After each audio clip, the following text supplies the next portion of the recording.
নমস্কার সুপ্রিয় বন্ধুরা, দেখছেন এই মুহূর্তের আবহাওয়ার গুরুত্বপূর্ণ খবর। আজ 13ই নভেম্বর বৃহস্পতিবার। সুপ্রিয় বন্ধুরা, চলে আসলাম গুরুত্বপূর্ণ আবহাওয়ার খবর নিয়ে। চলে আসছে ভয়ঙ্কর ঘূর্ণিঝড় সিনিয়র।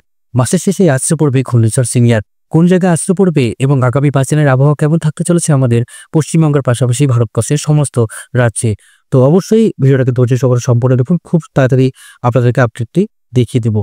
যেহেতু এখনো পর্যন্ত আগামী 5 দিনে কি কি সতর্কবার্তা রয়েছে সেটা আপনাদের তুলে ধরছি। আর অবশ্যই কিন্তু চ্যানেলটিকে সাবস্ক্রাইব করে রাখবেন। এর মধ্যে ঘোলাটে একটা মেঘ রয়েছে গোটা পশ্চিমবঙ্গ থেকে কলকাতা পর্যন্ত বঙ্গোপসাগরে সে মিলিয়ে যাচ্ছে, দেখতে পাচ্ছেন। এখান থেকে শুরু করে গোটা উত্তরবঙ্গ থেকে দক্ষিণবঙ্গ, বাংলাদেশ, উত্তর বাংলাদেশ, দক্ষিণ সিলেট, শিলচর, আসাম, গুয়াহাটি, ত্রিপুরা সমস্ত অঞ্চলে পরিষ্কার আবহাওয়া রয়েছে। মোটামুটি ঘূর্ণিঝড় সিনিয়র কতটা কিলোমিটার বেগে আসতে পারে সেটা আপনাদের দেখাবো। তার আগে বলে রাখি, কোল্ড ওয়েভ আসছে। এই কোল্ড ওয়েভের জন্য অ্যালার্ট থাকছে বন্ধুরা। 13 তারিখ থেকে শুরু করে একদম 16 তারিখ পর্যন্ত অ্যালার্ট থাকছে। 13, 14, 15, 16 দেখতে পাচ্ছেন এক্সট্রিম, মানে আরো নীল হয়ে যাচ্ছে। মানে এই যে হাড় কাঁপানো ঠান্ডা, এই যে রাজ্যবাসী কিন্তু এইভাবে দেখেনি, এতটাই ঠান্ডা। লানিনা সক্রিয় হচ্ছে, লানিনা সক্রিয় হওয়ার প্রভাবে আরো কিন্তু বিপর্যয় আসার সম্ভাবনা রয়েছে। ঘূর্ণিঝড় আসার সতর্কবার্তা রয়েছে বন্ধুরা। ঘূর্ণিঝড় সিনিয়র আসছে, ঘন্টায় 100 থেকে 130 কিলোমিটার গতিবেগে আছড়ে পড়বে ঘূর্ণিঝড় সিনিয়র। কতটা কিলোমিটার আছড়ে পড়বে? 130 কিলোমিটার গতিবেগ নিয়ে। তো বন্ধুরা, আপনাদের কাছে দেখিয়ে রাখি ঘূর্ণিঝড় সিনিয়র কত কিলোমিটার বেগে আছড়ে পড়ছে। মোটামুটি ঘূর্ণিঝড় সিনিয়র আছড়ে পড়ছে 130 কিলোমিটার গতিবেগ নিয়ে। 130 কিলোমিটার গতিবেগ নিয়ে মোটামুটি আছড়ে পড়ছে। কোন জায়গায় এখনো সম্ভাব্য ল্যান্ডফল বলবো না, কারণ এখন যেটা বলবো সেটা কিন্তু মিলবে না। কারণ এই যে সম্ভাব্য ল্যান্ডফল আমরা যদি দেখি, তার গতিবেগ সেটা হচ্ছে 115 কিলোমিটার সে অ্যাচিভ করে নিচ্ছে।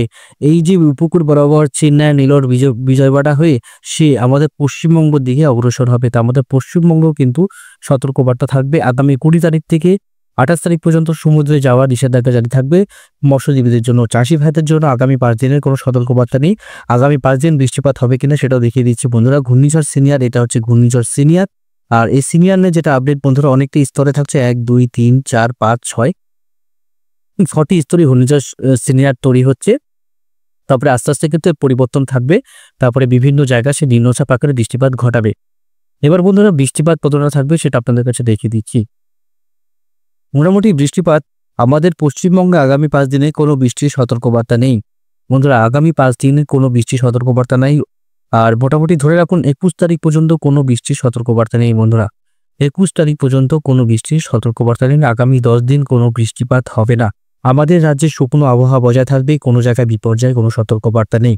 কুয়াশা বন্ধুরা, উত্তর দিনাজপুর, দক্ষিণ দিনাজপুর, হাওড়া, হুগলি, উত্তর 24 পরগনা, দক্ষিণ 24 পরগনা, কোচবিহার, বঙ্গাইগাঁও, শিলিগুড়ি, কিষানগঞ্জ, করণদিঘি, মালদা, মুর্শিদাবাদ, নলহাটি, মেহেরপুরের কাছাকাছি আরও আছে, পুরুলিয়া, বাঁকুড়া, সেরকম নাম। এই যে জায়গাগুলো বললাম সেখানে সকালবেলার দিকে হালকা এবং মাঝারি কুয়াশার সতর্কবার্তা থাকছে। তাছাড়া কিন্তু সতর্কবার্তা নেই কুয়াশা।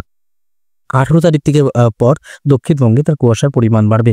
আজকে এবং তার আগের দিন কুয়াশা পড়েছিল কিনা, 10 তারিখ, 11 তারিখ আপনাদের জেলায় কুয়াশা পড়েছিল কিনা অবশ্যই আমাদের ভিডিওর কমেন্ট বক্সে লিখে জানাবেন। তো আশা করি বন্ধুরা আপনাদেরকে অনেক শর্ট করে আমি বোঝাতে পারলাম। কোল্ড ওয়েভ আপনাদেরকে দেখিয়ে দিচ্ছি। কোল্ড ওয়েভ সিচুয়েশন আপনারা না বুঝতে পারছেন, দেখুন যেটা নীল রয়েছে, নীল কালার, সেটা হচ্ছে ঠান্ডা হাওয়া। যেটা ডিপ নীল সেটা হচ্ছে আরো এক্সট্রিম হাওয়া। যেটা নীল আছে সেটা হচ্ছে ঠান্ডা হাওয়া, যেটা হলুদ আছে সেটা হচ্ছে গরম হাওয়া। এখানে গরম, এখানে কিন্তু ঠান্ডা। লানিনা সক্রিয় হচ্ছে প্যাসিফিক ওশানে, সেখান থেকে কিন্তু এই ঠান্ডা আসছে। এটা হচ্ছে আরব সাগর, এই দিকটা হচ্ছে আরব সাগর, এই দিকটা হচ্ছে বঙ্গোপসাগর। আপনাদেরকে আবার বলছি, এটা হচ্ছে আরব সাগর, এটা হচ্ছে বঙ্গোপসাগর। আর যেখানে ঘূর্ণিঝড় বড় বড় তৈরি হয় সেটা হচ্ছে প্যাসিফিক ওশান, প্রশান্ত মহাসাগর। এই প্রশান্ত মহাসাগর অনেকটাই বড়। তো আশা করি আপনাদেরকে সবটাই আমি বোঝাতে পারছি। নীল যে কালার রয়েছে সেটা ঠান্ডার যে বায়ু, সেটার একটা কালার কোডিং। যদি এখানে শুধু গরম থাকতো, খুব গরম পড়তো, তাহলে কিন্তু এই জায়গায় হলুদ থাকতো বন্ধুরা। আমরা গরম করে দেখি, দেখুন আমাদের পশ্চিমবঙ্গ, শিলিগুড়ির দিকে ডিপ লাল হয়ে থাকে। তখন কি হয়? প্রচন্ড গরম থাকে এবং হিউমিডিটি লেভেল বাড়ানো থাকে। তাহলে আমরা কালকের আপডেটে কি পাচ্ছি? বৃহস্পতিবার, শুক্রবার, শনিবারে কোনো বৃষ্টি নেই। আগামী 20 তারিখ পর্যন্ত কোনো বৃষ্টির অ্যালার্ট নেই বন্ধুরা। ঘূর্ণিঝড় আসছে 21 তারিখ থেকে ঘূর্ণিঝড় তৈরি হওয়া শুরু করবে এবং 30 তারিখ নাগাদ আছড়ে পড়তে পারে আমাদের ভুবনেশ্বরের কাছাকাছি। তো বন্ধুরা, আজকের মতো এখানে সমাপ্ত করছি। ধন্যবাদ, ভালো থাকবে এবং সুস্থ থাকবেন।